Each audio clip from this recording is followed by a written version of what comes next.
한 일본인이 집에 들어오자마자 펄쩍펄쩍 뛰어다닙니다. 이뿐만 아니라 집안에서 이불을 둘둘 말고 기구를 타고 돌아다니는 등 현재 일본 전역에 퍼지고 있는 기이한 현상들. 이처럼 위급한 상황이 계속되자 일본인들은 급하게 한국을 찾아 SOS를 요청했고 급기야 한국에서 이 제품을 싹 쓸어갔다는데요.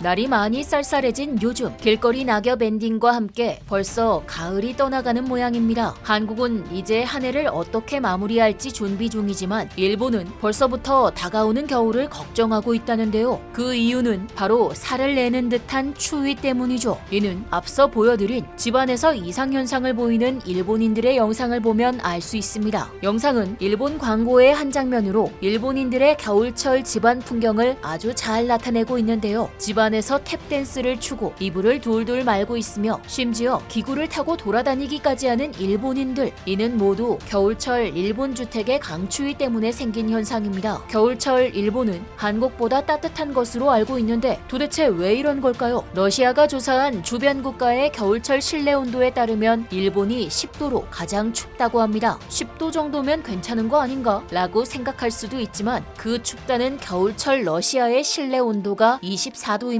그 말인즉슨 일본의 겨울철 실내는 러시아보다 훨씬 춥다는 소리죠. 일본은 집안에서 코타츠나 히터로 추위를 버티지만 이는 모두 기구가 있는 그 자리만 따뜻해지는 방식으로 화장실 같은 경우 8도 이하까지 떨어집니다. 한국처럼 바닥을 데우는 온돌 형식이 없는 일본은 얼음장 같은 방바닥 때문에 실제로 발에 동상 걸리는 일이 아주 흔하다는데요. 그러니 광고 속 일본인들의 오버스러운 행동은 어느 정도 고증이 되었다고 할 수 있죠. 이로 인해 어차피 지금 코로나 제한도 풀렸겠다. 겨울을 앞두고 급하게 한국행 비행기를 찾고 있는 일본인들. 추위 때문에 펄쩍펄쩍 뛰는 일본인들도 따뜻한 겨울을 나게 해주는 비장의 제품이 있기 때문입니다. 그 주인공은 다름 아닌 한국의 요술버선인데요. 요술버선은 주로 재래시장에서 판매하는 버선입니다. 대부분 알록달록한 색깔과 다소 촌스러운 디자인으로 일명 할머니 양말이라고 불리기도 하죠. 하지만 할머니 집에 가야 볼 법한 이 요술버선이 일본에서는 연령대에 상관없이 젊은 세대들 사이에서 인기라고 합니다. 저렴한 가격에도 엄청 따뜻하고 심지어 디자인이 다양해 선물하기 좋다는 평인데요. 한국관광공사 설문조사에 따르면 일본 관광객들이 한국에 오면 꼭 사야 할 아이템 1위로 선정되기까지 했습니다. 게다가 일본의 한 블로거는 요술버선을 주제로 한 웹툰까지 제작해 자신의 SNS에 올렸을 정도죠. 그녀는 웹툰을 한국어판으로 번역하는 정성까지 보이며 한국 여러분 이렇게 훌륭한 것을 어째서 지금까지 가르쳐주지 않았습니까? 라고 찬양했습니다. 이게 이 정도까지 유행이라고? 싶지만 나도 버선으로 이번 겨울 살아남았다. 엄청 따뜻해서 마법 같음. 버선 한번 신으면 놓칠 수 없어. 한국의 보온 양말. 우리 집 바닥이 차갑기 때문에 꼭 필요해요. 등등. 일본인들은 한국 덕분에 따뜻한 겨울을 보낸다고 좋아하고 있습니다. 우리야 겨울에 온돌이 있어 따뜻하게 보내지만 일본인들은 아무것도 없어서 안타까운데요. 매서운 강추위에도 한국 사람들이 집안에서 가벼운 옷차림만으로도 동상 걸릴 걱정을 하지 않게 해주는 온돌. 단칸방이든 80층 이상 초고층 건물이든 100이면 100 대부분의 한국 집에는 온돌이 깔려있죠. 세계 최고의 난방 기술이라 이미 명성이 자자한 우리의 온돌은 영국 옥스퍼드 사전에도 발음 그대로 온돌로 표기되어 대한항국의 대표적 전통 발명품으로 등재되어 있습니다. 현재는 아궁이에 불을 때 뜨겁게 달군 공기로 바닥을 데우는 형식 대신 간편한 보일러로 대신하고 있는데요. 온돌의 유용함은 해외에서도 주목받아 독일 베를린의 국회의사당은 7,500제곱미터 건물 바닥을 온돌 방식으로 데우고 있고 프랑스 파리의 루이비통 박물관에도 온돌 기술이 채택됐습니다. 또 북유럽에선 온도와 습도에 민감한 항공기 경납고, 소아병원, 실내 경기장에 도입되는 사례가 늘고 있는데요. 핀란드의 냉난방 설비 회사 우포너에 따르면 연간 복사 냉난방 시장 규모는 24억 유로까지 성장했다고 하네요. 그러나 온도를 모르는 일본인들은 간혹 이상한 망상을 한다고 합니다. 예전에 한국 아이돌 카라가 일본 방송에 출연했을 때 일본인 출연자들은 자신들의 문화를 자랑한답시고 우리는 코타츠가 있어서 겨울에 너무 따뜻한데 너희들은 이런 거 없지? 라고 우쭐거렸었는데요. 이에 카라 멤버 규리가 눈을 멀뚱멀뚱하면서 우리는 온돌이 있다 한마디만 했었죠. 그 순간 일본인들의 표정이 아직도 기억나네요. 비교할 걸 비교해야지. 온돌이랑 코타츠라뇨. 자신들이 세계 최고라고 생각하는 일본의 모습이 귀여울 정도였습니다. 아마 일본인들도 온돌을 체험했다면 이런 소리는 쏙 들어갔을 텐데요. 한국의 온돌은 우리뿐만 아니라 외국인들도 환장할 정도로 좋아합니다. 2018 평창 동계올림픽 당시 선수촌과 미디어촌 숙소엔 방마다 침대가 있었지만 많은 외국인들이 거실 바닥에 누워서 생활했다죠. 그 이유는 바로 뜨끈뜨끈한 온돌방에 등을 지지기 위해서였습니다. 쇼트트랙 스타인 캐나다의 샤를 라물랭 선수는 잠옷 차림으로 바닥에 누워 TV를 보는 영상을 올리는 등 완전히 한국 사람이 된 것 같은 모습을 보였는데요. 샤를 선수 외에도 호주 취재진은 밖은 춥지만 안은 온돌로 인해 너무 따뜻하다며, 베란다에 나가 있는 기자는 겨울 잠바를 입고 실내에 있는 카메라맨은 반팔과 반바지를 입은 모습을 보여주며 한국의 난방 시스템을 극찬했습니다. 이처럼 한 번 맛보면 빠져나올 수 없는 한국의 온돌. 우리는 온돌이 있어 일본처럼 집안에서까지 중무장하지 않아도 되니 다행입니다. 새삼 우리 선조들의 지혜에 감사하는 마음이 드는데요. 늘 곁에 있어서 당연하게 여겼던 우리가 지켜야 할 문화유산 온돌의 소중함을 느끼며 우리 시청자 여러분들도 다가오는 겨울을 맞이해 몸도 마음도 춥지 않게 잘 대비하시기를 바라봅니다. 지금까지 얼큰한 뉴스였습니다. 감사합니다.